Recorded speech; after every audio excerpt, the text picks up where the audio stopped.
the praise songs that we were singing, you know, all of them just became real, just like that to me. And now those songs have so much more meaning to them because our God is an awesome God, you know. His creation is wonderful, and it was just very overwhelming. And we were so overwhelmed, and we were so filled with the power and love of God that we actually literally started trembling. Like our legs were trembling and everything. But we just wanted to share that with you because it was such an amazing experience that we had with each other. And we're so much closer to God now, and we're going to remember this day forever. It was so cool. We got to the very top of the mountain. It started drizzling. And I was like, I guess that means we're supposed to go back down now. When it starts raining, we'll go back down. And yeah, and we sang all the way down. We sang like all different songs. We sang like, Jesus Loves Me, this other stuff. Yeah, maybe the little kid songs. And it was really weird. She was dancing back. I was dancing and walking backwards. So the miracle I didn't fall off the mountain. But that was our amazing experience. We all missed this season, and we really wish you were here, but you know, God wanted ministry to do this week for a reason, and each one of us, I mean, I know that it was, and she didn't really want to stay up till 1:30 in the morning, and Miss Dave was probably, you know, was really tired, but you guys, all of you leaders, I know that, and you said you felt burnt out, but I mean, you bless us so much, more than you ever know, because, you know, sometimes we can't talk to our parents. I love you, Dad.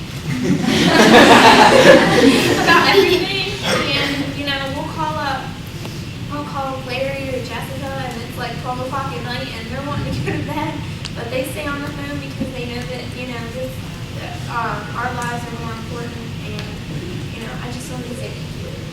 Let's get away. But yesterday, I actually put Jesus into my heart. After that,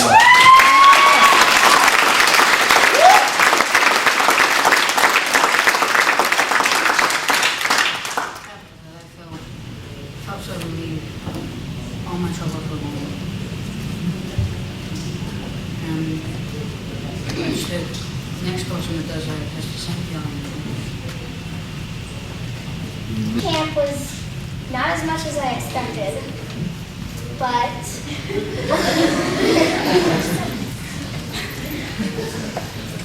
what made it so special is that Katie and Kirsten and Nikki and Paul and Matt, I forgot anyone, sorry. They recommitted or committed their lives to Christ, and I'm really proud, and that just made my life so much better here, because camp this year really, I mean, we had 5 hours of free time, so.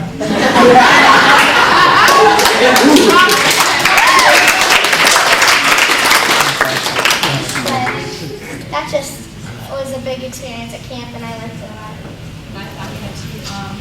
One day, me and Natalie walked to the Red Garden, and we were talking about I'm going to college this year, and she's going next year. And we both have all these ideas and plans we want to do with our lives, and we were so excited yet nervous because we didn't know what way God wanted us to go.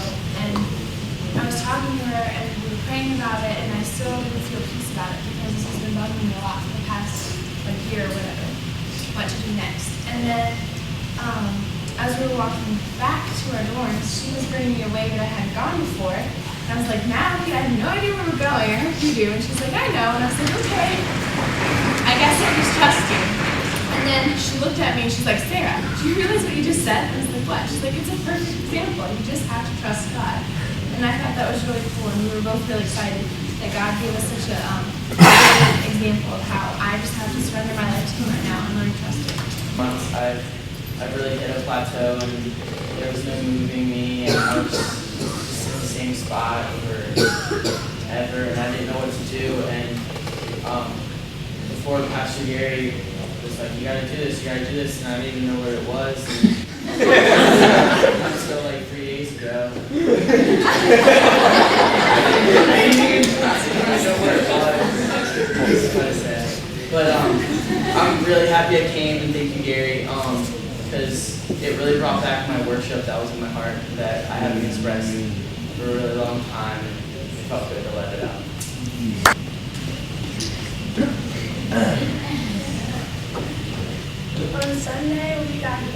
was really upset about everything was, and I wasn't really thrilled with everything that I've been really getting through. So I talked to Miss Mary, and today I debated my life. And Anna and Miss Mary really helped me through this week. And today, camp that I went to, I went to camp for family teachers with 20 kids, and we're married to 9 kids. But it was absolutely amazing because I've grown up in the church all my life, but I've never really sat down. I actually never prayed God and said, thank you for all that you taught me up to this point in my life. Thank you for making me such a great person and that I can share that with other people. And last night I sat down and I prayed that He would just continue to strengthen me every day. He just helps everyone in their lives each and every day when He can enter their life. And it's just, we've learned so many different ways to worship this week. It's just absolutely exciting. Big Daddy and me is absolutely amazing singer.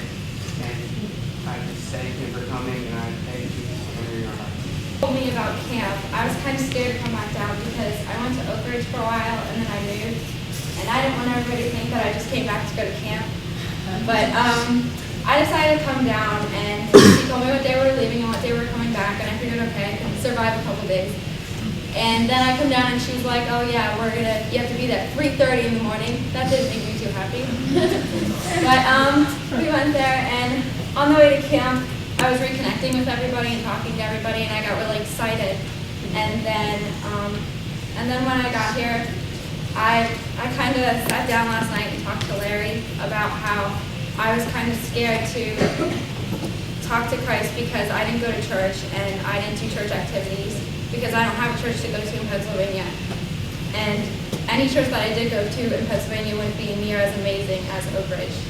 And so me and Larry were talking, and I decided to recommit my life to Christ, and it was amazing. And I hadn't really talked to him yet or anything, but when Logan went up today and kneeled before the band, I went up with him and I prayed for him and I prayed for me, and he helped me reconnect with Christ. There's so many things I could say. How blessed I've been, how honored I've been to get to spend time with Susan Davis's small group. And I had already known 3 of the girls previously, and I got to meet 2 beautiful young women. But really, what I really need to share is what the Lord shared with me tonight in worship. And the truth is, in dealing with my girls and dealing with myself, the truth is, I was given up for adoption when I was a baby. And I was adopted into a home. Some of you know this, but I was adopted into a home that, by no fault of my parents, they had never been taught to love. And so they weren't able to pass along love. They did it the best way they knew. But unfortunately, it was a very abusive home. And so when I was introduced to Christ, I held on for all I was worth. And tonight, as I was praying for my students, and I was really troubled for a couple of my students, I was just pleading with the Lord to just help me understand. And you know what word He gave me? Is gratitude. I thought, Lord, what do you mean? Be grateful for hurt, be grateful for abuse, be grateful for rejection, for pain. And He told me, yes, because it draws you closer to Him. And I guess what I'm trying to say is there are a lot of people here who have been raised in that Christian home, and I'm sorry, but for whatever reason, it didn't spur you to be passionate about the Lord. And so tonight, for those of you who don't feel worthy, who don't feel loved, who are abused, who actually, I'm sure there's someone in this room who actually probably doesn't want to go home. My word to you tonight is to hold on to Jesus with all of your might. And when He promises that He'll never abandon you, not only will He not abandon you, but He will actually carry you. So that's what He showed me. Suicide. After that happened, I went down here and I started smoking, drinking, cussing. Can't hear you. I already had been done. I just stopped caring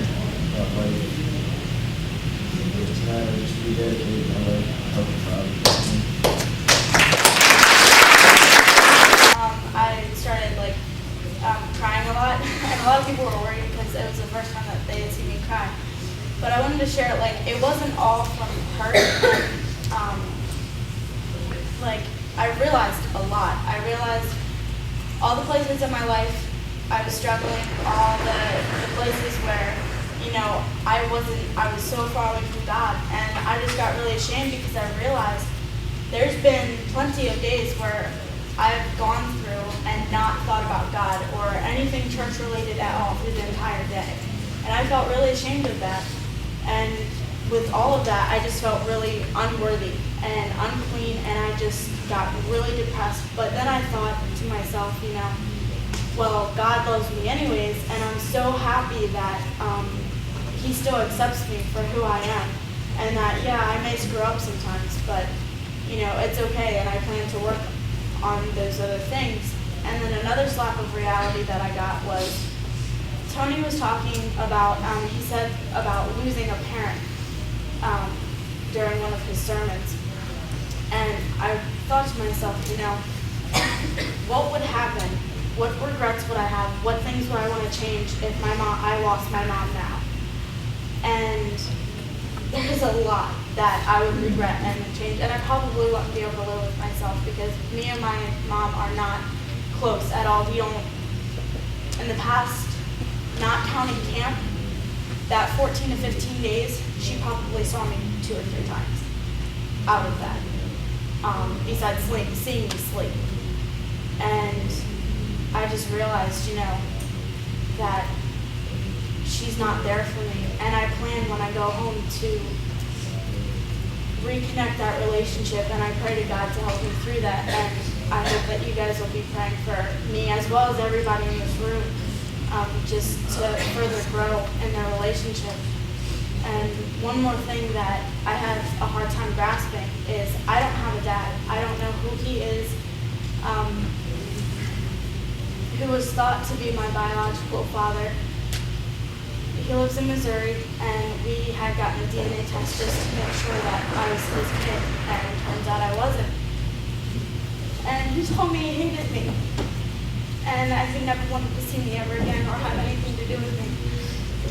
And when Tony said, you know, there's 40% of kids who go home without a father, that they need to realize that Jesus Christ is their father, I just have a really hard time grasping that, and I just hope that I do this week. The first day we got here, me and Alex didn't have a leader, and Miss Lisa, she just saw us walking around with nobody, so she kind of took us in. Sorry. Okay. Everybody calls me Lisa. Miss Linda. And she took us in, and then I just want to thank her for that. Thank you. That's the second thing. Getting there. Okay.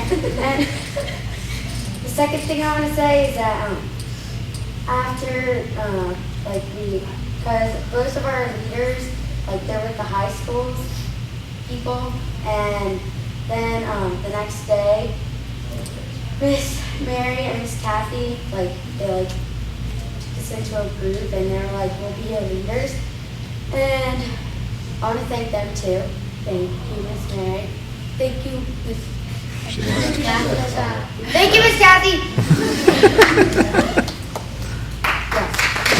This is the last of my group to share, and I was waiting to see if she would get up on her own before I got up.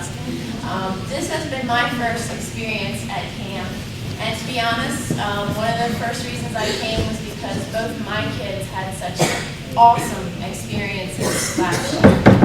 I got to know all my girls, and I got to meet Danielle and get to know her a little bit better as well. Melissa has had an awesome week. She started out kind of rough. We've had lots of tears, and we've had lots of laughs, and we've had lots of good times this week. And I know this is a really, really hard thing for Melissa, but she has taken that first step this week. She has been honest with herself and has taken that first step, and I'm so proud of her, and I hope she'll continue sharing. I'll sing regularly at that place. My life was so horrible when I grew up. I was adopted. My parents were were the worst parents ever. When I got adopted into a great family, I found out 2 years ago that my mom had cancer on my birthday. The worst time of my life. And when I first got divorced,